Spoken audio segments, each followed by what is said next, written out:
Dans le numéro 71, page 29, on vous demande de représenter sur une droite graduée des points M dont l'abscisse x vérifie une inégalité donnée par une valeur absolue. La première inégalité, par exemple, c'est valeur absolue de x supérieure ou égale à 3. Où se trouvent, finalement, les nombres x dont la valeur absolue est supérieure ou égale à 3? Voilà ce qu'on vous demande. Alors, si la valeur absolue de x est supérieure ou égale à 3, ça veut donc dire que la distance entre x et 0 est supérieure ou égale à 3. Donc, vous vous souvenez comment on fait dans ce cas-là? On cherche d'abord pour quel point elle est égale à 3. Et ensuite, voilà, je suis en 0, il faut que je me déplace de 3 vers la droite ou vers la gauche, et j'arrive en moins 3 ou en 3. Et mes nombres x sont à une distance supérieure à 3 de 0, ils vont donc se trouver à droite de 3 ici, ou à gauche de moins 3. Donc les petits traits que je vous fais, ce sont des exemples de points M, d'abscisse x, dont l'abscisse x vérifie valeur absolue de x supérieure ou égale à 3. X appartient donc à l'intervalle moins l'infini moins 3, union l'intervalle 3 plus l'infini, c'est ce qui est donné ici. Dans le petit b, valeur absolue de x moins 1 est strictement inférieure à 0,5. Si vous l'exprimez en termes de distance, cela veut dire que la distance entre x et 1 est strictement inférieure à 0,5.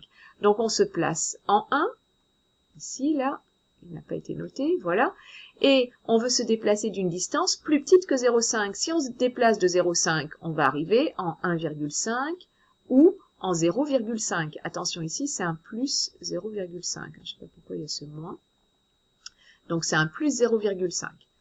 Hop, il y a une erreur ici dans le corrigé. Si on se déplace de 0,5, donc au maximum, on va à 1,5 ou on va à 0,5. Et nous, on veut se déplacer d'une distance plus petite que 0,5. Il faut donc que x soit compris entre 0,5 et 1,5. Dans le petit c, valeur absolue de x plus 4 est inférieure ou égale à 2. Alors je vous ai dit, méfiez-vous de ce plus 4 pour calculer la distance entre deux nombres, c'est la valeur absolue de la différence des deux nombres. Donc transformez votre addition en soustraction. X plus 4, c'est la même chose que x moins 4.